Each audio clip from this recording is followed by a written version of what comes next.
thinking this may be one of the last videos on the red GMC build. By the time this video is out, we'll have already been to one event, and yeah, we'll see if we do anything there with it. You guys convinced me on social media. I've been so focused on the engine, didn't really look up at the hood, and I was kind of worried about trying to mount this now that the body work and paint's already done, but I think we're going to give it a shot. I got this under hood structure from ECB printing on Etsy. It is glue in, so first thing we got to do is get this all painted up and rusted up. Get this thing open and see how it looks and fits. It's got a little bit of print texture to it. I've got some filler primer warming up right now. See if maybe that can we can get it a little bit smoother. But it just kind of goes right in. I like the way this one fits a lot. The only thing I can see an issue with is getting that clamped in the back, because I can't get between the cowl. If you've been following this build, you know this entire hood hinge situation. These new spring-loaded hinges from RC4 Drive have been an absolute nightmare. They got in the way of the custom dash. They got in the way of our inner fenders. They got in the way of everything. They get in the way if you have the engine bay. You have to cut the mounts off and change the way that's attached, basically permanently mounting it to the truck. So they've been a joyous thing to battle here, but we definitely needed to do something up here. I like how this fits so snug in there. I just got this off his side. It was about 30 bucks shipped. A little high, but you know, I've seen some, used to see some free files around for these, but I've not seen them in a while. So I bought new clamps. I've got a bunch of these little guys that are all covered in paint. I didn't want to stick that on here, and now it's looking like those may not even reach. I bought a bunch of brand new ones. I do have my other clamps, and we're gonna have to weather all this up as well, so we can come back and touch up the hood later if the need be. So yeah, that's all I've got for now. I've considered putting a driver in it. I found this fella here. He is from Jaws. I can't remember what his name is, Harper or something. Come with a couple different heads and a few accessories, but he's a little tall for this. He's pretty tall actually, so he's going to fit the Boom Racing trucks, the Land Rovers, perfectly. 8-inch figures always fit in there really well. 7-inch is kind of what's needed for this. We might could squeeze my lowest lane figure in here, but I don't really like drivers. The crawlers is different, but this is not going to be, I'm not really going to be driving this thing, so yeah. And then two, we have the steering wheel that actually turns. So then we'd have to like chop up his arm and make it where it can move with the wheel. And I just don't want to get into that right now because I'm getting ready to go to events. And this truck is taking me, shoot, at least 4 or 5 months into this build. So yeah, we've got all this engine detail we need to finish off with the icing on the top, I guess we'll call it. So I'm going to color match it. The underside of the hood is all just kind of red primer. I'm going to go ahead and paint this the red of the truck, and then we're going to use the sponge acrylic rust around it to just try to make it blend in and make it match everything. So anyways, enough talk. Let's get to the paint.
Brief intermission. I got distracted again with the acrylic paints out.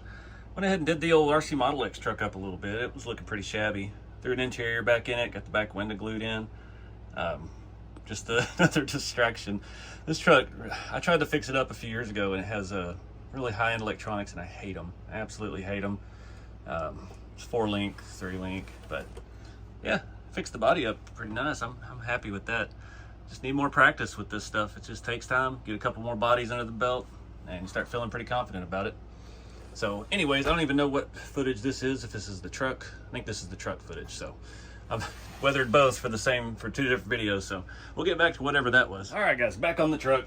Been doing too many other things. Got all my medium-sized, unless you have a missing thing. Got the weathering, it's okay. I did good at hiding the print grain pretty good. So yeah, that's all we got to do is just get some glue on this and try to clamp it into place. I'm just gonna E6000 the ever-loving snot out of it and try to get this to stay put. Trying to get it everywhere.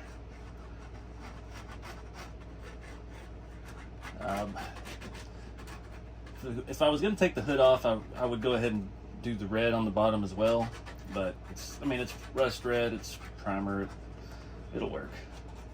This is already going to be a big improvement over what we started with. I'm trying to think what else I was going to tell you. Got so distracted with that Toyota. I'm in love with how that thing came out. This stuff is strong. I hadn't used this much of it in one place in a long time. I was talking to somebody about, they asked me, they seen in the video I had a Gorilla Glue brand for the last year, and that's their version of the E6000, and I've mentioned it a few times here lately.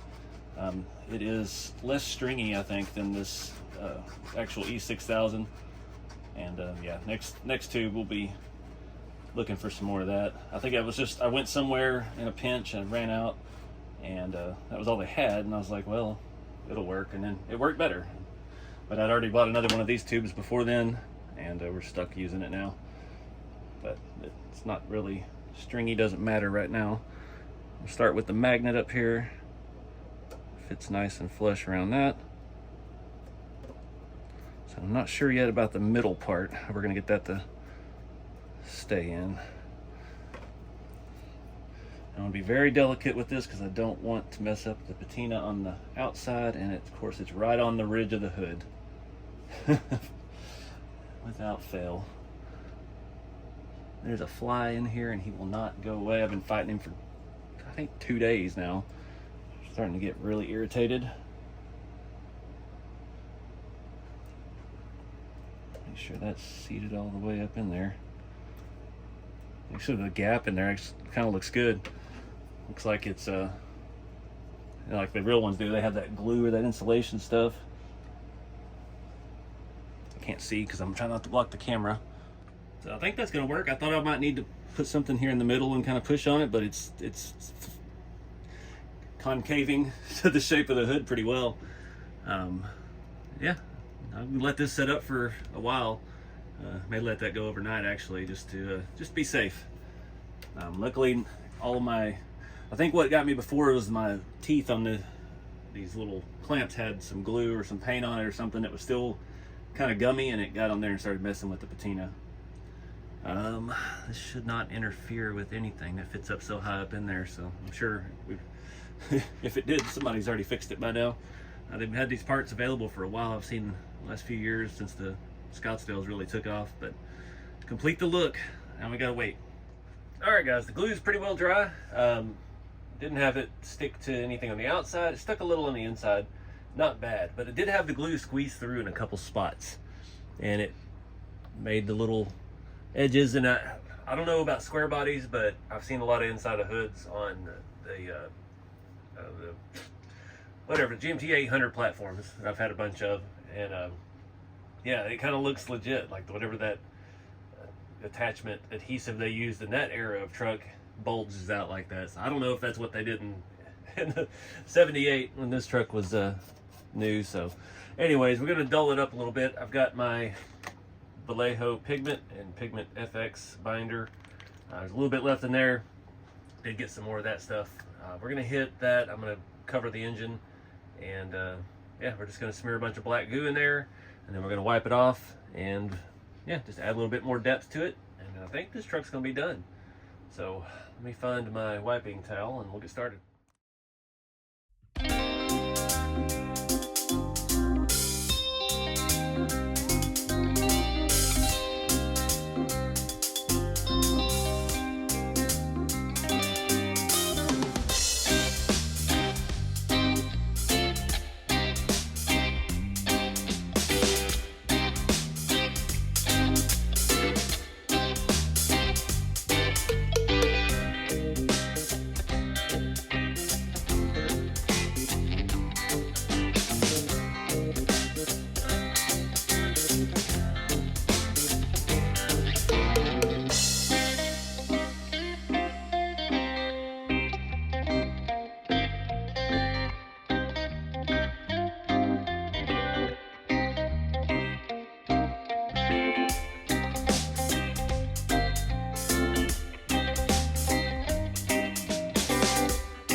All right, guys, we're calling it.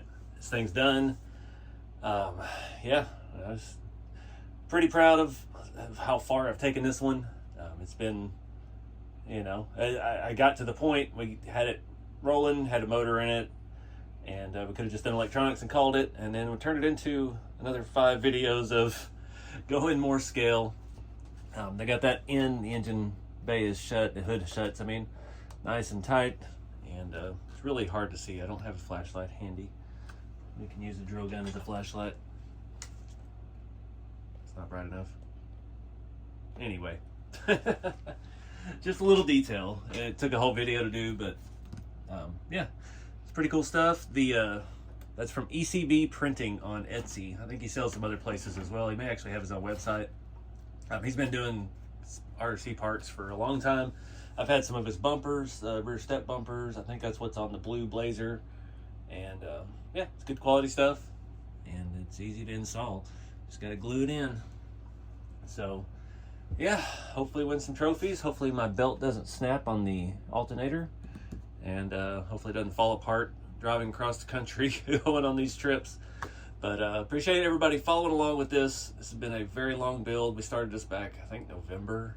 So yeah, it takes some time to do this stuff. I've learned a lot of stuff along the way. This weathering process that we started with in the early videos. Yeah, I've learned a lot just since I've done this, and the green rat rod back there, and the other rat rod back there that used to be green. Just the trial and error. And the more of these I do, the better I get, the more confident I feel about it. That's the big thing, is you just got to try it. I got a lot of comments today on that Toyota. People are like, man, I'm going to have to try this. Like, yeah, you just got to do it. Like, that's my 5th or 6th body. I've done some scrap bodies for test and practice. I've made some mistakes, but we learn from them and we move on. And just got to get the, just like driving a race car, just like old Cletus. You got to get some time behind the wheel, learn how to do it.